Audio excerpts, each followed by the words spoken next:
Hey, I'm sitting here with brand director Ryan Geddes from CCP, and we're talking today about EVE Valkyrie. So give me a short introduction of yourself. Sure, my name is Ryan Geddes. I'm the brand director for EVE Valkyrie, which is a multiplayer space dogfighting game in VR, coming to PlayStation VR on October 13th. We're a studio based in Newcastle in the UK, and EVE Valkyrie is a game where you play elite space fighter pilot. You're newly made immortal by some of the space pirates that you used to work for. Along with Round Kavik, the leader of the Valkyrie, you formed a new faction, and your goal is to essentially be the best fighter pilot among all the pirate factions in the EVE universe. Riches, glory, fame, that's what you're after in EVE Valkyrie. We're really excited to be coming to PlayStation VR in October. We hope so too. Thank you. Now, as you speak of it, the concept of virtual reality is just in the coming, and I don't think many people have tested it out yet because Oculus Rift and so isn't that popular yet. And in the near future, PlayStation VR will come out, and we know that EVE Valkyrie will release for it.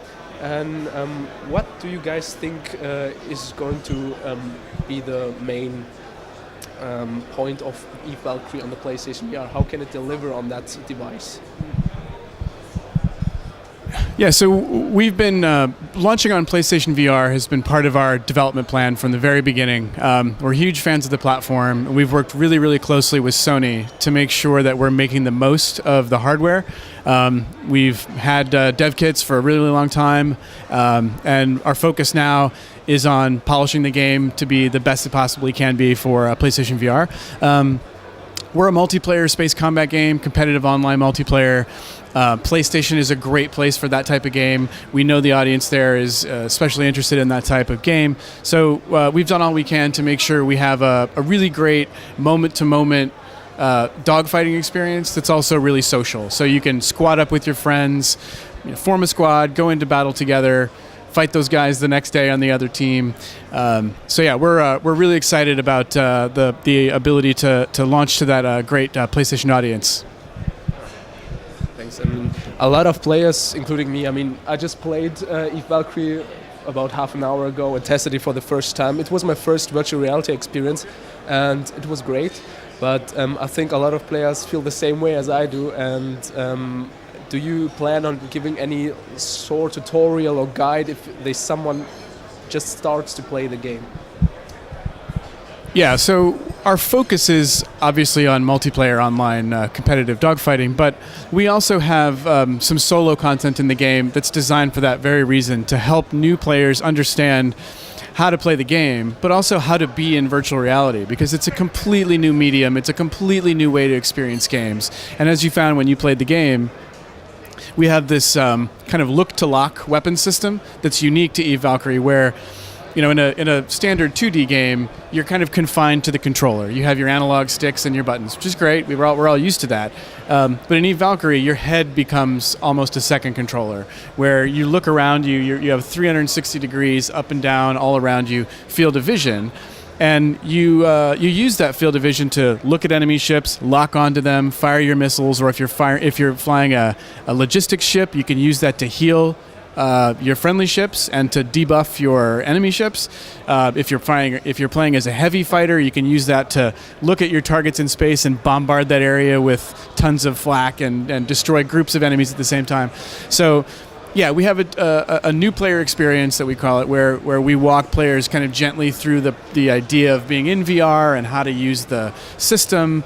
And then the further you go along with that, the more we unlock for you, so that you understand, slowly how to play. And of course, we have unlockable ships. We have progression, where you're unlocking new types of ships and new classes along the way. And as you get better with one ship type, you unlock the ability to play higher levels of that ship. And what's cool about Valkyrie is you're not only confined to flying like a heavy, a logistics, and a fighter. As you unlock ships along that tree, you can take pieces of those different elements and create hybrid ships of your own playstyle, where you might have a fighter that can also heal, or a heavy that's also quicker than the normal heavy. So as you get further along in the game, we'll kind of walk you through how that works. So you talked about it. You have much diversity in the game, so it seems with your ships and the world on itself. wasn't it hard to create a world where a player can feel alive and I mean it's a whole universe, and I don't think anyone just sit in a spaceship before and flew through it. Yeah, we're lucky that we have the backstory and the rich world and lore of the EVE universe to build on. So if you guys are familiar with EVE Online, which is an MMO, space PC game that's been around for 12 years now, it's a totally different type of game than EVE. EVE Online is very it's almost like a strategy game on some levels, where you're jumping through space long distances and people are forming alliances and backbiting and fighting against each other and these political alliances. EVE Valkyrie couldn't be more different than that from a gameplay perspective. It really is just get in the ship, launch out of that carrier, and you're in battle. Like, you don't need to. It's not a sim. You're not flipping switches and doing a pre-flight checklist. You just get in the cockpit and go. So the games EVE Online and EVE Valkyrie, very different gameplay, but they share a common backstory. They share a common world, a common universe. So when you're in that cockpit as a Valkyrie, you're not just a generic character. You are this space pirate who has a long history of being stolen by this pirate leader of the Garista faction named Fatal, used for his own purposes, and then you broke away from that faction to form your own. And you see the EVE universe through very different eyes than you would see through EVE Online. EVE Online's all about that high-level gameplay. Valkyrie is more the gritty, visceral, everyman experience in the EVE universe. So we do have that connection, and we think it helps a lot ground you in who you are in EVE Valkyrie. So thanks. You just basically answered my next question. Close, because because the next question would be, it sets in the same universe and has a close near story, but are there any references between EVE Online and EVE Valkyrie so that players can really say, oh, that's an Easter egg, or oh, maybe I know that place, or I know that ship, or something like that? Yeah, definitely. The games aren't connected from a technical perspective. In other words, you're not doing things in EVE Valkyrie that affect a thing that's happening in EVE Online from a data perspective. However, all the things you just mentioned are very much a part of EVE Valkyrie. So if you're an EVE Online player and you fly out of one of the carriers in EVE Valkyrie and look behind you, you'll notice that that's a Wyvern class carrier that's used in EVE Valkyrie. It's heavily modified to suit the needs of the Valkyrie, so the weapons aren't in the same place, and it doesn't have the same number of missile turrets that the Wyvern might have. But that's because the Valkyrie have adapted it for their own purposes. So all that stuff is there. The ships look cool in their own right. Like, we think they've very much suited to the Valkyrie world. But if you're an EVE player, you would notice these subtle things. We also have a few solo modes in the game. So if you need a breather between multiplayer rounds and you just want to do some solo content, one of the modes is like a scout mode, where you're just flying alone through all the maps, seeing all the beautiful ships and galaxies and everything else. But you can also pick up audio logs along the way and discover those, and each one that you discover is a new part of the Valkyrie story. So you can hear background about how the Valkyrie were created, the battles that they fought in their early days, things like that. The game has already released, I think, in March for the Oculus Rift, and it's just now coming for the PlayStation VR. Will there be any major differences between both of them, or will it be close to similar? Yes, EVE Valkyrie is really the same game on Oculus Rift as it is on PlayStation VR. Our goal is to have all of our pilots be able to play the same game together at the same time. So one of the things that we announced this year is that EVE Valkyrie will have cross-platform play between Oculus Rift and PlayStation VR. So if you're playing on PSVR and I'm playing on Oculus Rift, we can play together. We say fly together, die together. That's our kind of motto for cross-platform.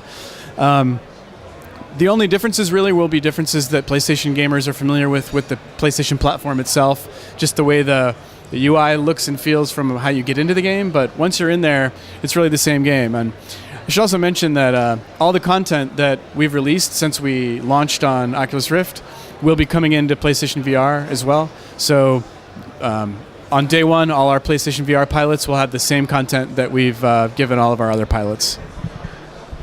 Cool, you just spoke of it, because if I play a game personally and it doesn't get any more content in the near future, I kind of get bored really fast.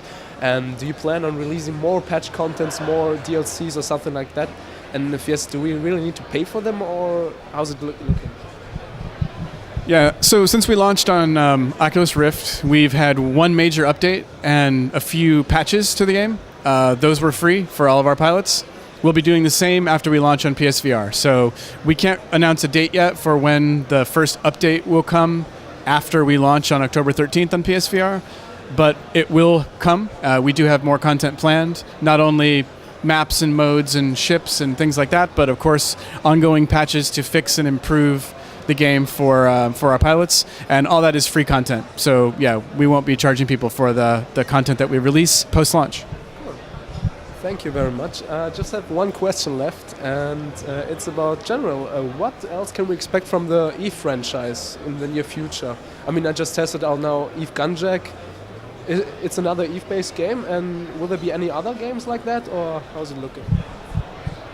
We don't have anything to announce right now about other projects in the EVE universe, but it is, of course, near and dear to our hearts, and we love EVE and the EVE universe. I think you can expect more to come. We're always thinking about ways we can grow the universe and build the world and provide new ways for players to interact with the EVE universe on multiple levels and across different platforms. So definitely interested in that. Nothing to announce yet right now, though. All right, thank you very much, Ryan. We're down here. Have a nice day.